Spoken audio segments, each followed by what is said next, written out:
Good morning, everyone. It's Friday, it's 10:30. It's not Crackerjack, it's the second of our series on data quality. I admire all those of you that are actually attending both of these. It shows a great degree of resilience. So yeah, this is all about data quality. It's about helping you get your annual data submissions right.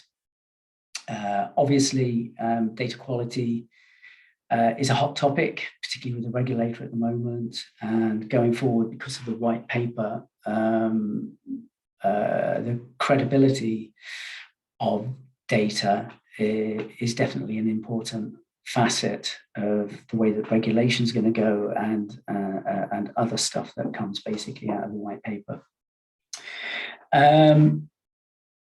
This webinar is scheduled to last for an hour. If we overshoot a little bit, I think we should do it because hopefully it will be of value to you. If you've got any questions, I'll try and hoover them up as we go along. If you look at the bottom of your toolbar, you'll see a little Q&A icon. Please post your questions on that because it has a different kind of functionality to it, and it will make it easier for me to actually manage as I'm going. Because as many of you know, I'm not particularly good at multitasking. So yeah, use that rather than the chat. I'll be recording this, so it will be available for you to refer back to, and we'll stick the recording on our website as per usual. Also, my slides will be available on the website. So that's all the tedious housekeeping stuff out of the way. So I'm going to share the screen, and I think we should crack on. So hopefully you guys can see a presentation there. So yeah, we're going to be looking at financial and regulatory metrics. If you want to know about all the other metrics, they'll be on the website. We've already covered that on Tuesday's workshop. A recording will be available on the website regarding those very shortly.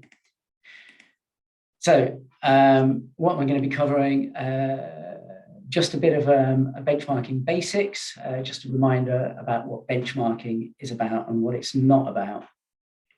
Might be a bit obvious to some of you, but I think it's always worth touching base because we have these debates in the clubs all the time. You know, just because a metric is useful and you might want it for management purposes, it doesn't mean you should necessarily be comparing it. And I think certainly the recent consultation from the regulator, I think, has exposed a number of metrics there that probably are worthwhile collecting for you as organizations to measure and compare yourself year on year. But that doesn't mean they are necessarily good to compare against other people. So we'll look at benchmarking basics, then we'll get stuck into what can be a little bit bewildering in terms of the various sector metrics that are out there and how they relate to each other. And by that, what I mean is we've got the regulators' VFM metrics, we've got the sector scorecard metrics, and then, of course, we've got the metrics that you collect and always have done with Acuity, and some of you perhaps even with HouseMark. So how do they all kind of fit together? And of course, then I guess the big question is well, what do consumer metrics actually mean for all that lot? So we'll have a quick look at that. Then we'll get stuck into Acuity's 4 cost metrics, and then touch on the regulatory metrics.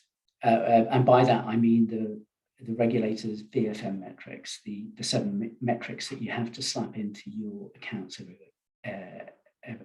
year. Right, without further ado, apologies if you saw this at the previous webinar. Again, my point about benchmarking is it's very much the start of a journey. It's not the last word. It's first and foremost, if if regulation didn't exist and you didn't feel, and there's plenty of organizations that are quite happy to benchmark without, if you like, being nudged to do so by the regulator, they'd want to do it as a business tool, as a business analysis tool, to explore variation. Because when we're talking about benchmarking, we are talking specifically about comparing to others. And the whole point about using it as a business tool is to explore the differences across organizations and understand what's driving that variation. Is it to do with context, or is it to do with performance? If it's to do with performance, what that's going to be doing is exposing the inefficiency of some organizations versus others. What does it do for you as a business tool? It basically helps you make evidence-based resource decisions. It also helps you focus on where you need to improve. So by evidence-based resource decisions, I mean, it helps you understand what your priorities are and where you should divvy up your finite resources. And obviously, by exploring where you might be coming up short on some performance, it helps you really focus your improvement work. What I'll try and do is I'll take logical pauses after doing a few slides and hoover up any questions. By having benchmarks, it also enables you to set targets, ambitious targets, for instance. Back in the day, people would be setting targets aimed at kind of top quartile performance, and they might be concerned about performance that might put them below the median, for instance. So yeah, it helps you understand what good performance looks like and aim for it.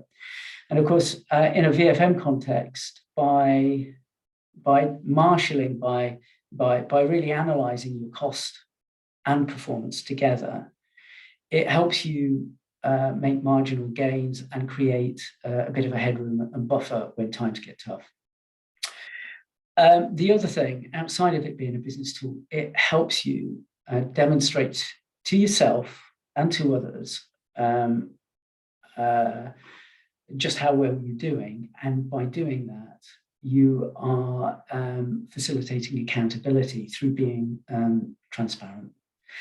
And again, voluntary benchmarking exercises, certainly in the past, have been a useful political management tool to fend off, if you like, hostile political criticism of the sector, particularly when they're banging on about fat cats and the like. And essentially, the other thing that benchmarking data does for you is it provides assurance that you have got a sound grasp of your cost and performance, that you are marshalling your resources in the best way possible to achieve your mission. And that, of course, is a regulatory requirement. So benchmarking isn't, if what I was saying is it's the start of a journey, it's the start of a journey to analyze and through the analysis, understand really how you're doing, so that based on that analysis, that understanding, you can make solid decisions. So really benchmarking is at the start of that process. So it's certainly not the last word on that, or looking at a bunch of PIs, you can immediately say this organization is really good compared to this other one. The data is limited. Metrics have limitations. Doesn't matter how beautifully crafted they are. The data means nothing without a story of basically why it is so. There's a bunch of metrics. Why are what they are? And particularly in terms of today's content, financial metrics, particularly those ones that the regulators dreamt up for you, particularly metrics like operating margin and the headline cost indicator, they're as much to do with context as performance. So they really, the regulator never meant them to be seen as blunt performance indicators. They created those indicators so that you would hang such a story off them. Why are those indicators what they are? So the regulator very much understands that any of its regulatory indicators and any cost and performance indicators that you might collect voluntarily through the scorecard or through Acuity, all of these indicators together need to be looked at together, but also in the context of your mission and your client group, but also in the context of other performance information, such as qualitative performance information. So the point is making a VFM judgment isn't a kind of a crank the computer or crank the sausage machine and out pops a really neat answer. A VFM judgment is about looking at cost and performance data in the round, in context, and in conjunction with all this other qualitative information that you might have, such as customer feedback. And so making a VFM judgment is a really nuanced, qualitative assessment. It's not a crude, the computer says no, this is what the metrics say. It's way more complicated than that. And that judgment can only be made by understanding your mission and your prevailing operating environment. And so it's certainly not a finely calibrated tool for league tabling organizations, though inevitably that's what happens when Inside Housing decides to do some kind of like scoop, or the Daily Telegraph wants to put the boot in to social housing. That's what they tend to do, but that's certainly not the intention.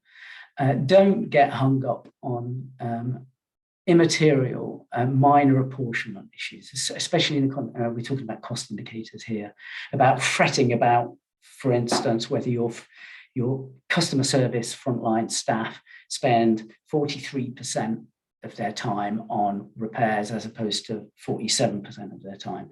It really doesn't matter.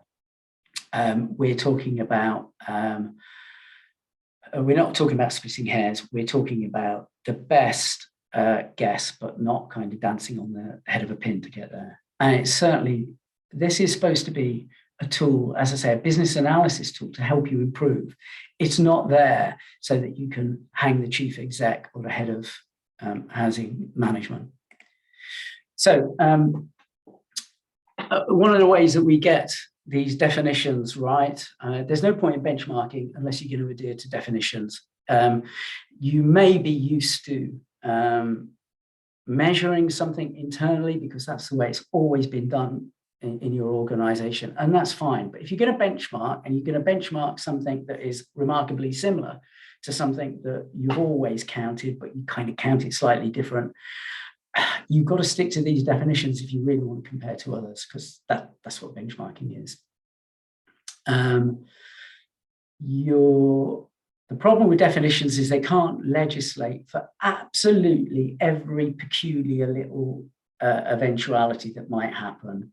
They're there to capture the vast majority of cases that you might have. For instance, like, the typical thing is if you're trying to turn around a void, which I know isn't on the agenda today, but they're looking for a typical void.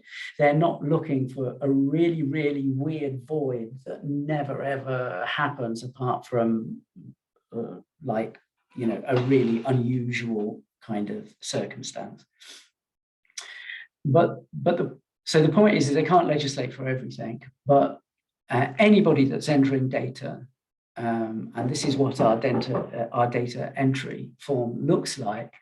Anybody that's entering data needs to be sure about what that definition involves. And at the point of entering data, and this is where, if you're just doing year-end data, you would be entering it for Q4, of course. Right next to it is a little question mark button, and that is where you get your definitions from. So I would commend people to double check definitions if there's any doubt. And if they've delegated this to other staff, you get them to look at the definition. If the definition's not totally clear for them, they need a bit of support, that's just not a problem. Just give us a bell and we'll pronounce upon it and give you some guidance. It's just not a problem. We're super keen to get the data right. And also just a quick plug before we get stuck into this. When you are entering your data, just below the little option for that was on the previous page for where you enter your performance data, there's the HA profile data. Do remember to update that data sheet, because that will actually provide you, it provides the context to your organization. I've already mentioned the importance of context when making comparisons, but if you guys especially want to do bespoke comparisons that's outside of your club, but you know that there's a bunch of housing organizations out there that are very, very similar to you and would make the best comparisons, the most meaningful comparisons, you actually need to understand their business profile. And by that, I mean, for instance, the number of general needs stock to supported stock to HFOP stock. You might want to know what their turnover is or their geographical location. So by updating your profile tab, that ensures that all that data is there, and it just makes bespoke benchmarking so much better. Right, so let's get stuck into the various sector metrics that are floating about and how they all kind of join up, duplicate or whatever. And I'm going to set this all in the context of VFM, because I think, because that's the point, frankly, about the regulatory metrics that we've currently got, and obviously we're looking at the cost metrics. So it's ultimately all about VFM. So here's my little kind of historic jump through what's happened. So a few years back, when the sector was getting battered by the government, the sector came up with a way of politically managing the government to fend off the fact that it was constantly getting battered for being inefficient, for coasting, and for having fat cat CEO salaries, that kind of stuff. And remember, we're not talking about small associations here. We're talking about the big associations, because you guys are largely under everyone's political or regulatory radar.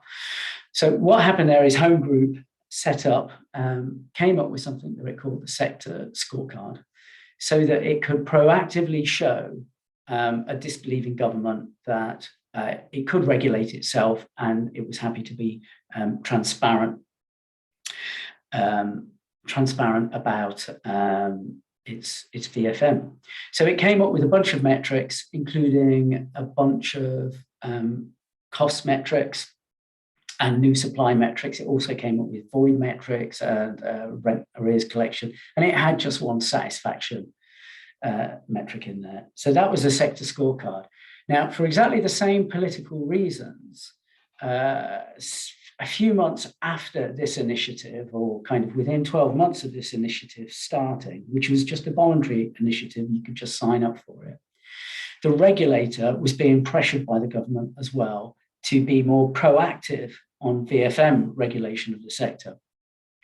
So it had a look at what was going on in the sector scorecard and said, right, we're actually going to make 7 metrics mandatory that you need to submit with your VFM statement.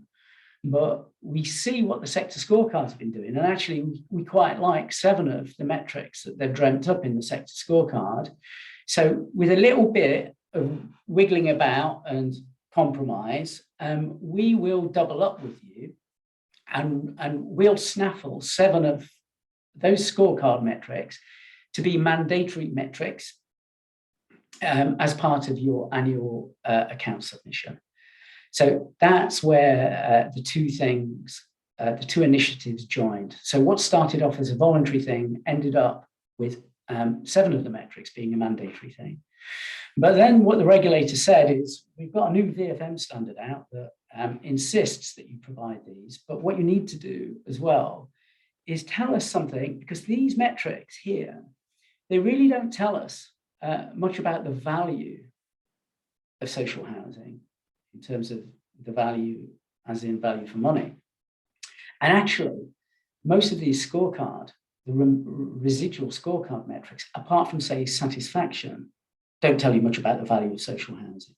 So what they said, what the regulator said is, when you submit your accounts, along with these mandatory metrics, we want you to send us targets that are associated with your mission, with your corporate objectives. So they made, and it's completely up to you which strategic targets you submit alongside these mandatory VFM metrics.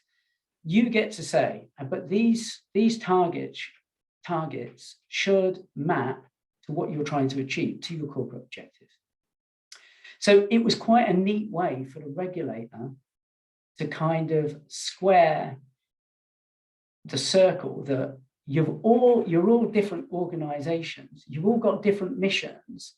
This is a way to show that you are providing the value that is implicit in your mission.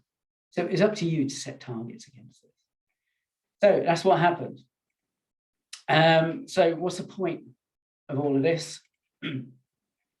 Well, basically, the reason you've got these, I guess, headline metrics, and so what many organizations do is, yeah, they submit their VFM statement to the regulator, including these metrics up here, their own strategic targets, and these and the mandatory VFM metrics. And quite often, they'll include the rest of the scorecard metrics as well, so that they're kind of uber transparent, let's say. But what the regulator was really trying to get organizations to do with these metrics is not just submit the metrics and kind of tick the box and say, job done. If you look at the VFM standard, what the VFM standard is actually driving you to do is tell a story. As I said in the preamble, generally speaking, the metrics by themselves do not tell you enough, because you really need to understand these metrics in the context of your mission.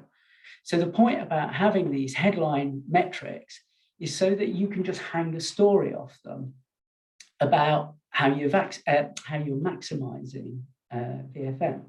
And the only way that you can tell that is going right back to one of the first slides I told you, is by analyzing and understanding, getting behind the headline and exploring what's going on. You know, what's driving your costs, what's driving your performance in the areas that you operate. And through going through that analysis and understanding, you provide an answer in the form of a credible narrative that sits underneath these metrics about what's going on, why the metrics are how they are, and what you're going to do to improve them. And so where does Acuity fit with all of this? Well, as soon as these metrics were dreamt up by the regulator and by the sector scorecard guys, we started to collect these for you, and you get a separate little report that sets out the sector scorecard metrics, including these regulatory metrics. Of course, we can't collect these because these are all unique to your organization, but they're only unique insofar as, some organizations, for some organizations, some of these metrics might be the kind of satisfaction metrics that we all know and love, like, say, overall satisfaction or satisfaction with the repair service. Being repairs is the main one. So the thing is depending on which metrics you've picked here, you might be able to benchmark some of them. So we collect those for you, but of course, the rest, the other metrics that sit in your annual Acuity report are there to help you do this drill down behind these metrics and tell a kind of a compelling and evidence-based story, because you've got these supportive metrics that back it up. And I don't want to go into this too much, but it's always worth checking out the regulator's regression analysis, where it seeks to get behind its own VFM indicators to explain what logically might be driving particularly that social housing cost headline indicator. You'll always find this annually, and it was only about a month ago that the regulator brought out its VFM annex to the global accounts. You look in that, you'll often see an update of the regression analysis. It might be a bit too technical for some of you, but what it does do is it explains the kind of legitimate cost drivers that might make one organization more expensive than another. So, of course, the big elephant in the room is that's all well and good, but we're just about, 2023 to 24, we'll be collecting an additional 23 consumer metrics. So where does that leave things like the sector scorecard? Yeah, frankly, I think the scorecard is probably toast now, and I think a worthy debate at future club meetings will be bearing in mind that you're going to have these consumer metrics and you've got the VFM metrics, is about how you whittle down those other Acuity metrics that you collect, and perhaps get rid of some of the dead wood that's in there. Right. I mentioned there, you remember the little red stars where I said you have to come up with your own corporate, your own strategic targets, your own corporate targets that map to your mission. So I'll just say a little bit about how you come up with such metrics to complement the more boring kind of standard mandatory VFM metrics. Basically, you have to look to your mission, look to your objectives, see what you're trying to achieve, dream up a metric that kind of matches up to what you're trying to achieve as an organization, and then you set a target against it. So down here from 1 to 5, as far as I'm concerned, in all my 30 years in social housing, I don't think there's anything that can't be explained by one of these 4. I think all social housing organizations, no matter what shape, size, location, you are the value, as in value for money, I think we're talking about social value for money, actually, falls into one of these categories. So social housing organizations provide services so that their tenants have quiet enjoyment of their home and enjoy the neighborhood that they're living in. And that's achieved through excellent landlord services.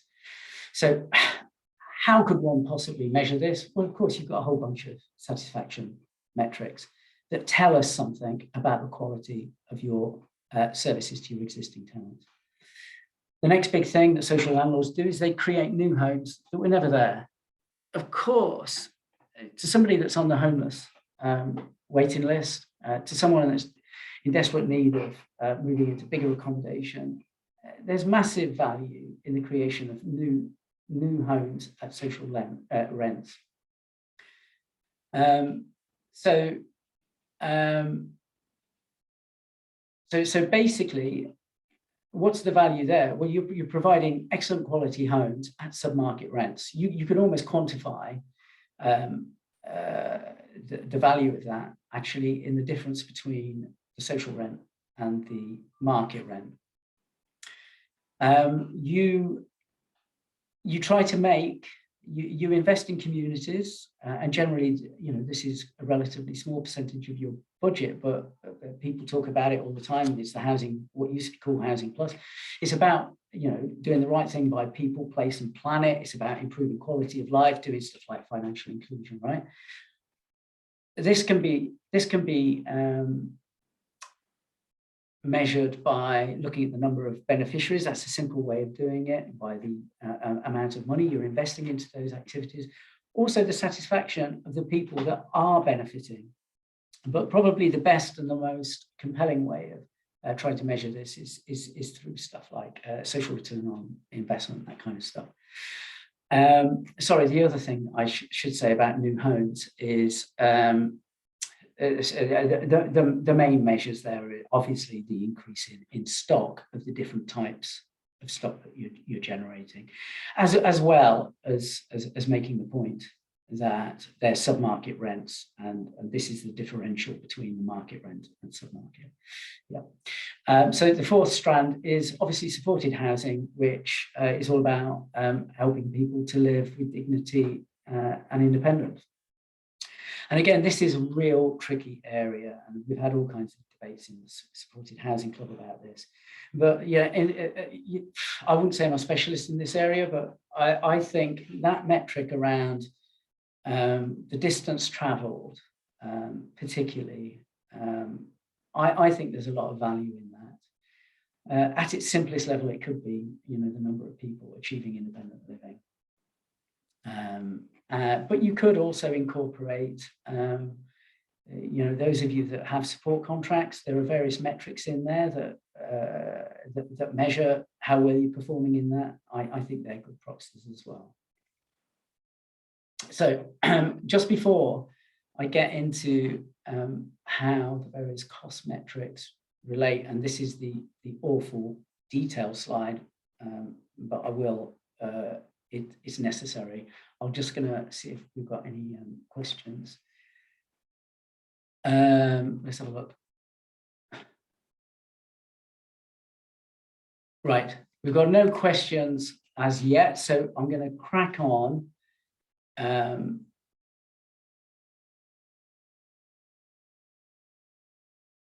Because I think this next lot is going to generate some.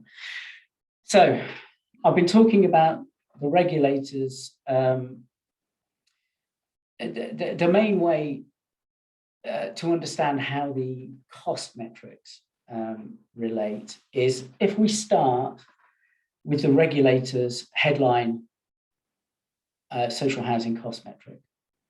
It includes the following 5 components. And those of you that are doing the sector scorecard, they collect these ones as well.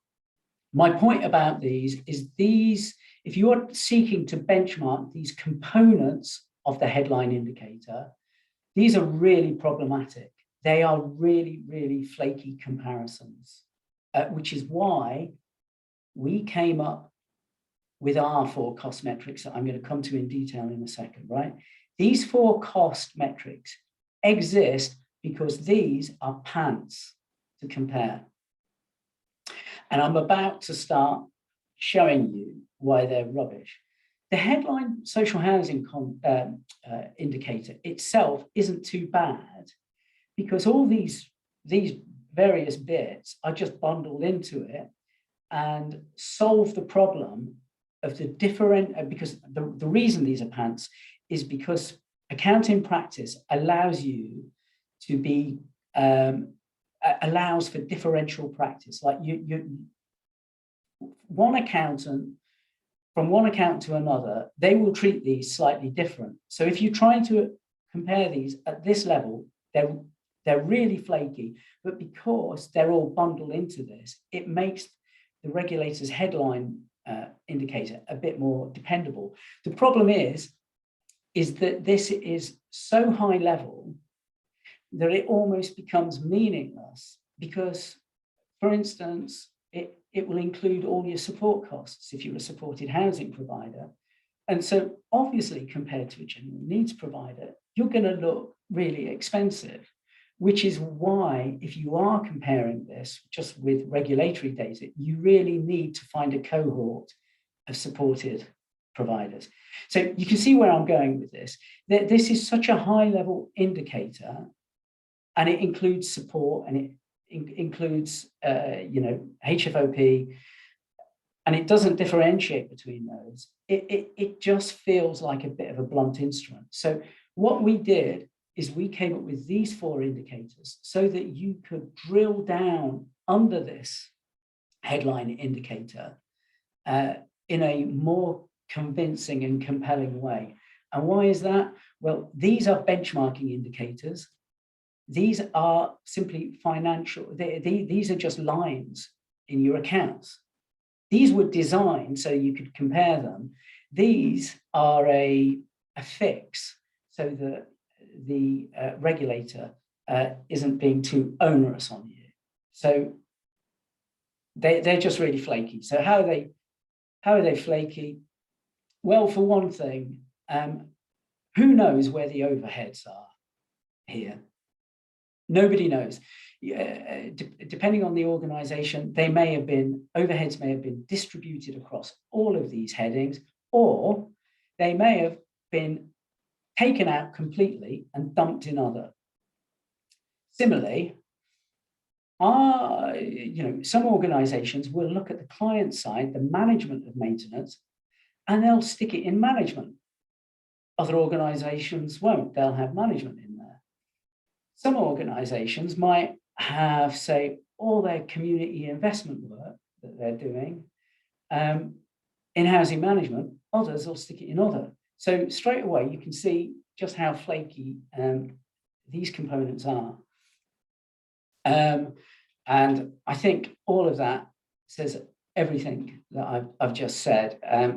Basically, if you were quite cynical and you were worried about having really high management costs, what you might do is seek to squirrel as many different costs, including overheads, into other or into any of these other headings. There's just too much scope for gaming and differential practice. That's why these exist.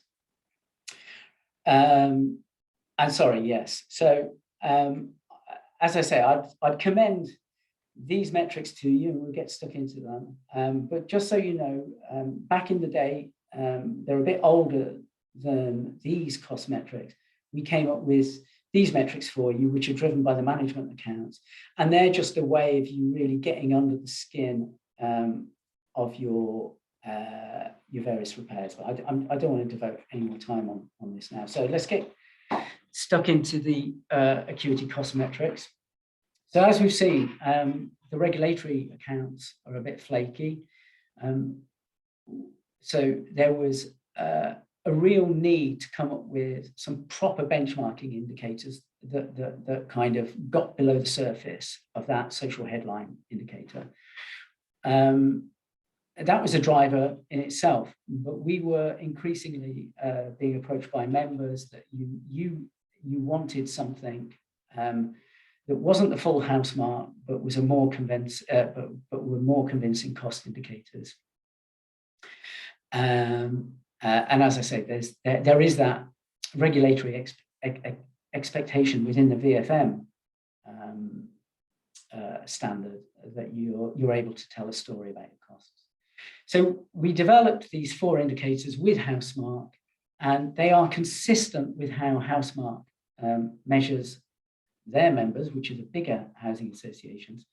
So basically, you can compare against the bigger associations on these indicators.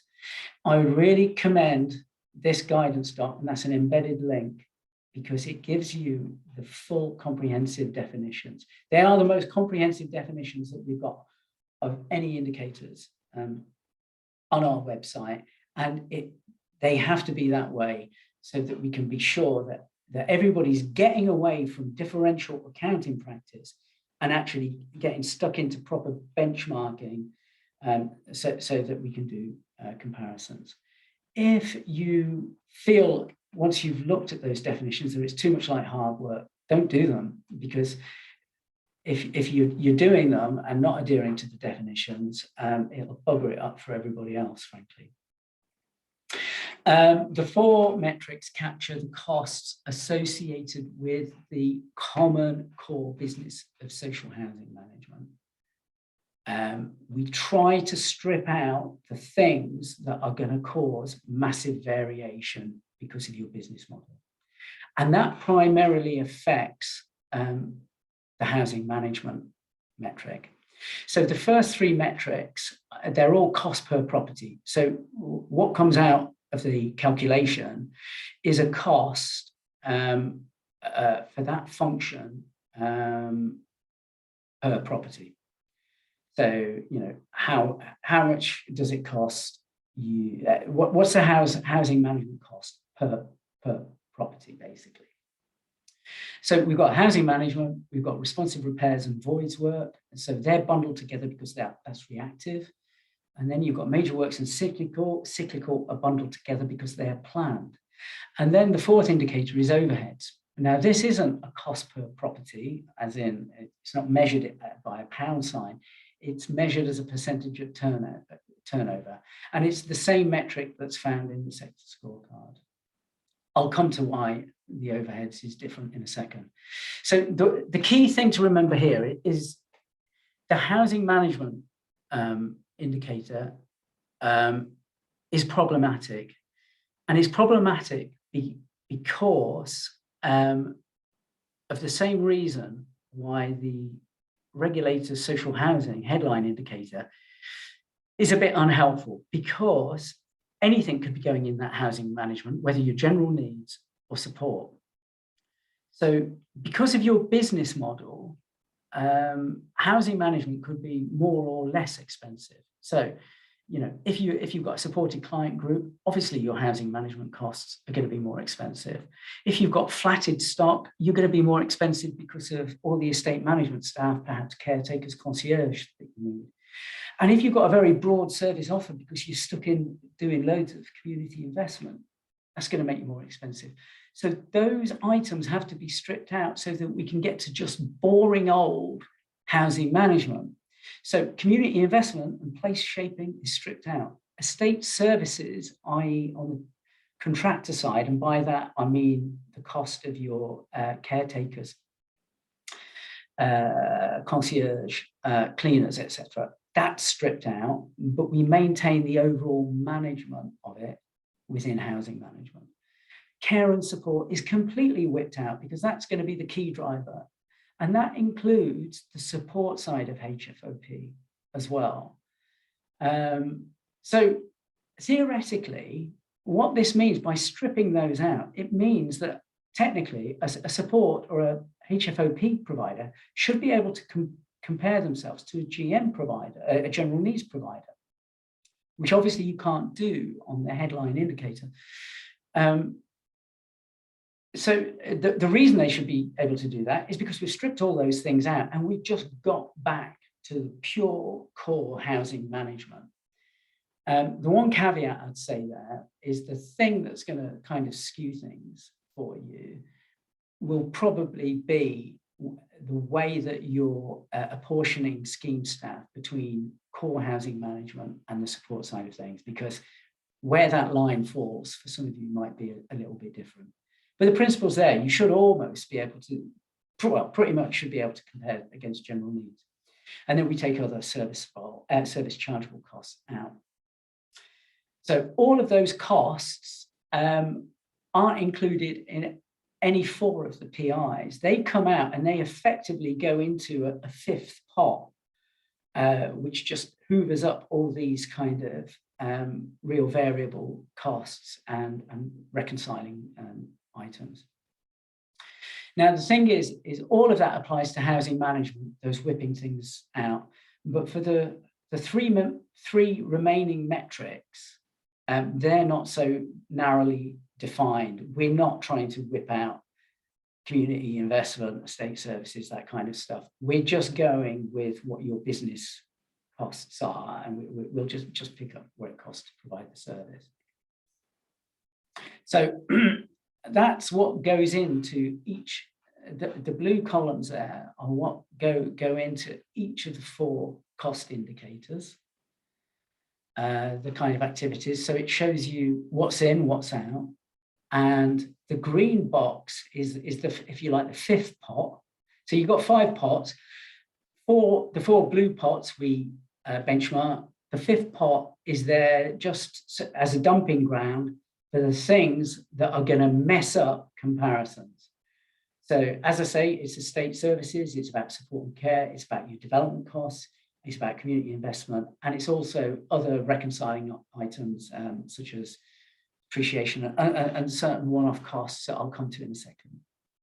But there you go. You can see there's probably no surprises there. What goes into housing management? It's just the core business of housing management. Responsive and voids, probably no surprises there. The point to make there is it's both the contractor side and the client side. So it's not just about ordering repairs and sending them off. We're capturing the labor and materials as well. So similarly, with as far as major works and cyclical is concerned, it's both client and contractor side. So it's the staff involved in putting the program together and overseeing it, as well as your actual spend on major works.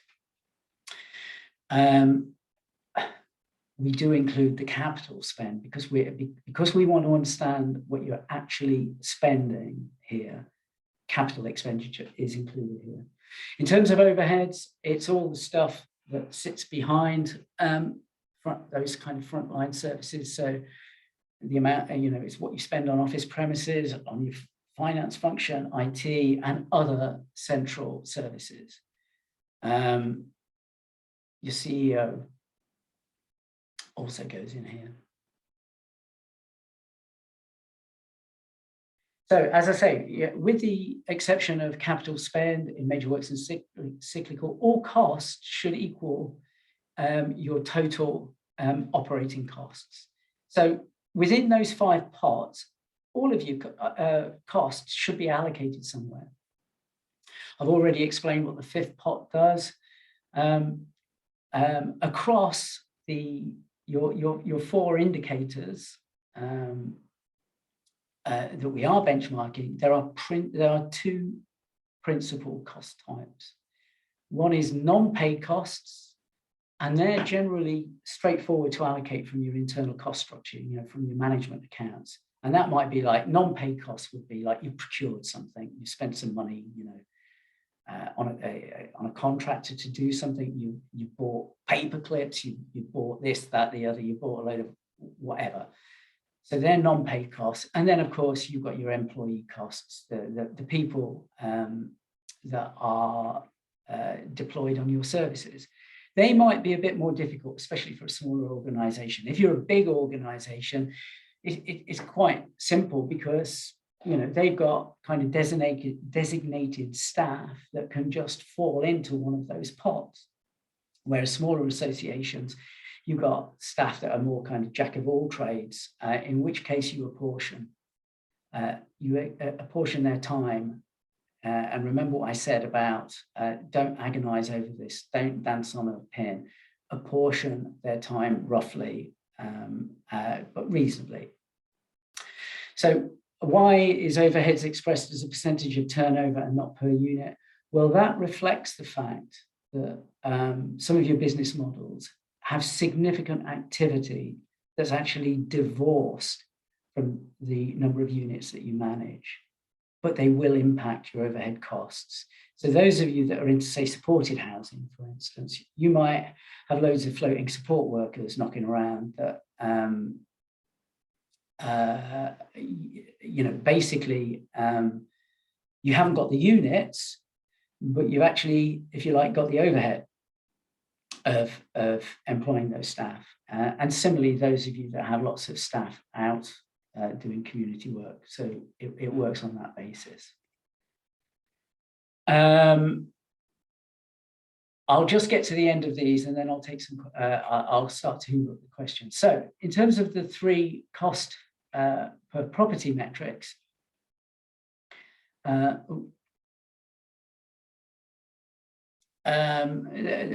they all work roughly on this basis. The calculation is total direct costs of the given activity, whether it's housing management or repairs and maintenance, of managed stock divided by the number of units in management. So what do we mean if we dig deeper? Total direct costs of the activity.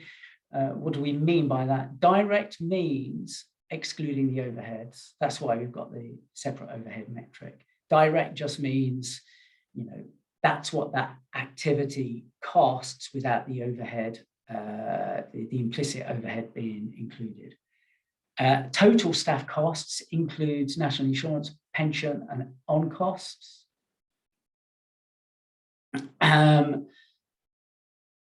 And it includes all your non-paid costs, i.e. what you're spending on contractors, supplies, anything, any services that you're getting in, including, say, legal services, that kind of stuff. There is a really exhaustive list of the staff and non-paid costs provided in the definition. So this is just a presentation, so I'm not, believe it or not, I'm not giving you a complete blow-by-blow account here. Don't apportion your CEO across these activities, the 3 cost per property metrics. Your CEO is just 100% sitting as an overhead, which I think some CEOs might see as being a bit upsetting, but that's what they are. For this purpose, they're an overhead. So as I say, we've already said the kind of activities that fall into each of these 3, and then there's a whole bunch of activities that I've already explained don't fall into the 3 cost per property measures, like support, estate services, etc. But there are other things that I mentioned before, like such as depreciation that sit in the other pot. So that's one-off redundancy costs, one-off pension funding, deficit funding, loan fees, financing, charges for bad debts, charitable donations, depreciation of housing stock, impairment, cost of sales, and any other costs not part of ongoing operating expense. Chapter and verse you will find in the definition. So the previous slide was just about those 3 cost per property ones. The overheads definition is slightly different because it's not giving you per property. Its denominator is adjusted turnover, and there's the calculation: total cost of overheads divided by adjusted turnover times 100 to give you a percent. What do we mean by total costs? Again, total costs is your total staff costs, including NI, pension, and on costs, and all of your non-paid costs. The definition also tells you quite an exhaustive list of the kind of staff and the kind of non-paid costs that come under the overhead banner. So we are talking about the CEO, and if they're lucky enough to have a PA designated, we're talking about corporate service directors if you're big enough to have one. We're talking about office managers and front of house receptionists that aren't doing the customer service role, because obviously that customer service role would be split probably primarily between housing management and response repairs. So we're just talking about people that front up the corporate entity, if you like.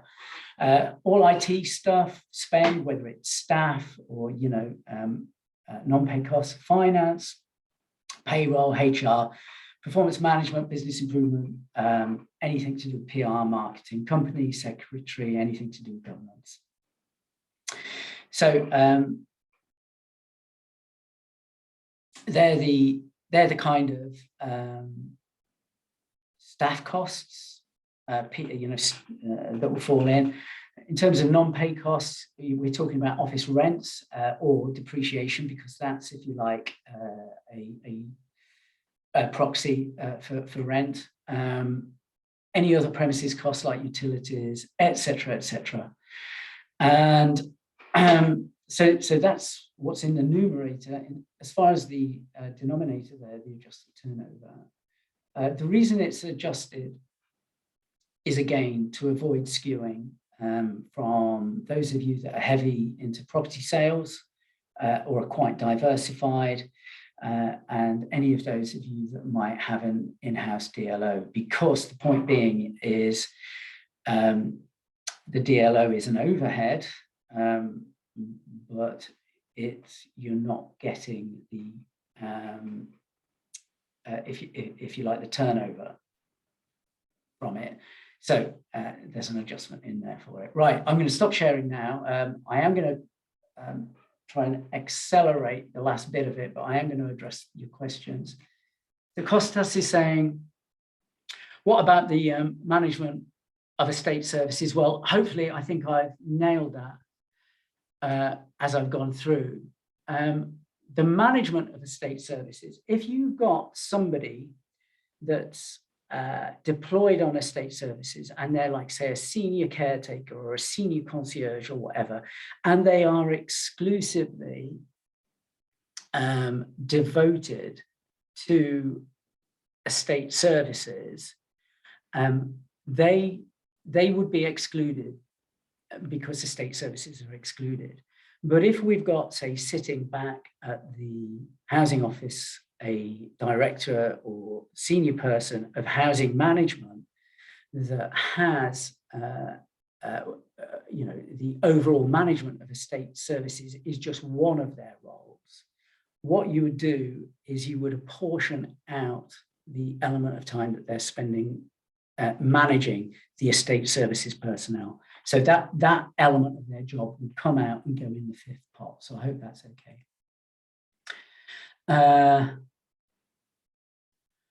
Does CCTV go to housing or IT overheads? Oh, this is another one of those examples of where I said it's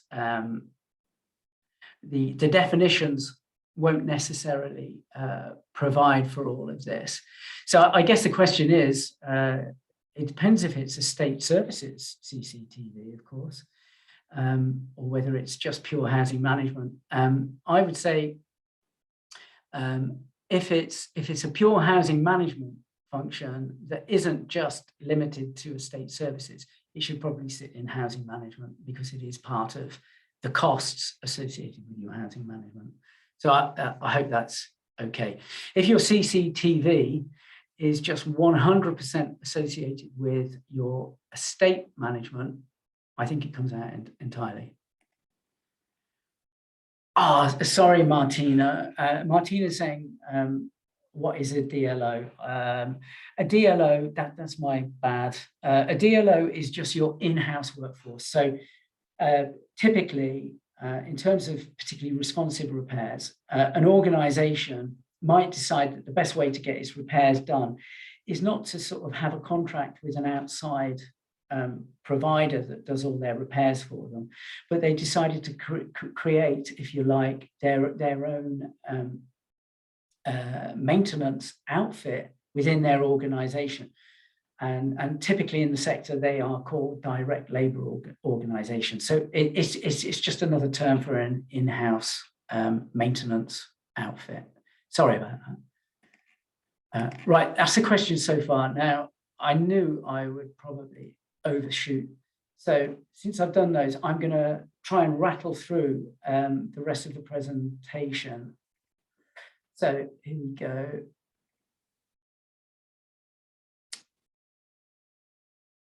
So the regulatory metrics that we all know and love, hopefully I can whiz through these because, you know, they've been knocking around now for a good 4 years. As I say, they're shared between the sector scorecard and the regulator. The regulator, as I said, was under pressure to be a bit more muscular with the sector in terms of VFM. And so it came up with these metrics because it thought that most of the sector could collect them. They also reckon that they represent different facets of the value for money chain. So, you know, some of them are about economy, some of them are about efficiency, et cetera, et cetera. They really are, as I say, the regulator is really alive to the fact that these metrics in themselves really don't tell you a lot, which is going back to my original point, which is why they want you to tell a story to these metrics, a story about how you're best using your resources to achieve your objectives. And it's why they decided that these metrics here should be complemented with your own strategic targets. And your strategic targets say far more about the value of what you're doing. They're aware that some of these metrics will expose certain housing associations as outliers. And that's especially the case with smaller associations. You can get some really odd results from these, like you get negative values on some of them and stuff like that. So that's understood. You know, these aren't perfect metrics.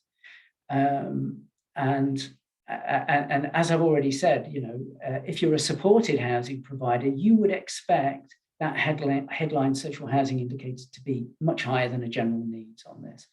If you're a supported provider, you would also expect the operating margin to be quite a bit smaller than a general needs. So all of this is understood. So how does the regulator use them? Well, it really understands the limitations of these. It knows not to put reliance just in these metrics. It uses them as a starting point to kind of probe around. And if you were to get an IDA, most of you won't, they use them as a starting point for a line of inquiry. They'll ask questions about, you know, why are these metrics the way they are? What's your story that sits behind it? So you know, they will ask you during an IDA such questions that, if you like, that you answer verbally, because they're there, they're asking you the questions.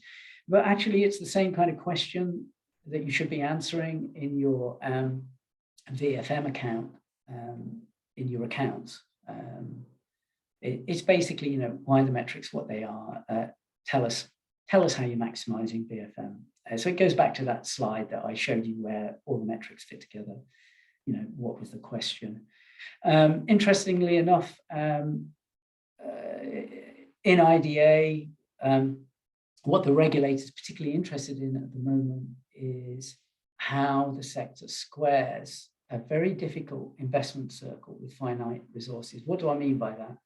Well, obviously, that lots of you are trying to develop if you can, but in the wake of Grenfell, with decarbonisation, and at some point in the next couple of 3 years, we're going to get decent homes too. There's now massive pressure to invest in your existing stock, not least of which is, you know, health and safety, retrofitting, and all that kind of stuff. So the point is you're being pulled in a zillion and one different directions here. You've only got so much money. What they're keen to see is that the board and exec have got a real good handle on where your priorities lie and how the business plan actually stacks up with those competing objectives. So in terms of getting the calculations right for these aren't our, you know, these really aren't Acuity's definitions or HouseMark's for that. You know, they're not our definitions. They're very much the regulators, and they are driven by the accounts. They are driven primarily by the FVA, which is the financial viability assessment that bigger housing associations complete every year. And the FVA, if you like, takes headline data from your statutory accounts, from the statutory accounts of bigger associations. So when they dreamt up these regulatory metrics, if you're a bigger housing association, this should have been dead easy for you, because they have to fill out the FVA, and all of these metrics map directly to very, very specific lines on the FVA. So if you're a bigger association, it should be completely foolproof and just not a problem. But I think various bigger associations, some of them still manage to mess it up. But the point is chapter and verse of how to get these right is provided almost on an annual basis by the regulator in its document VFM Metrics Technical Note Guidance, May in this case, May 2022.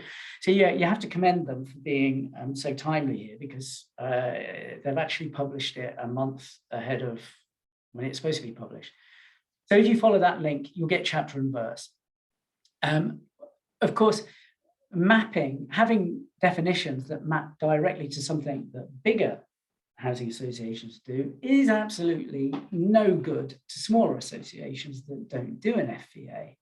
So what the regulator came up with just a couple of years ago is an appendix to this document that tells you exactly how you should calculate all of these regulatory metrics from your accounts, from your stat accounts.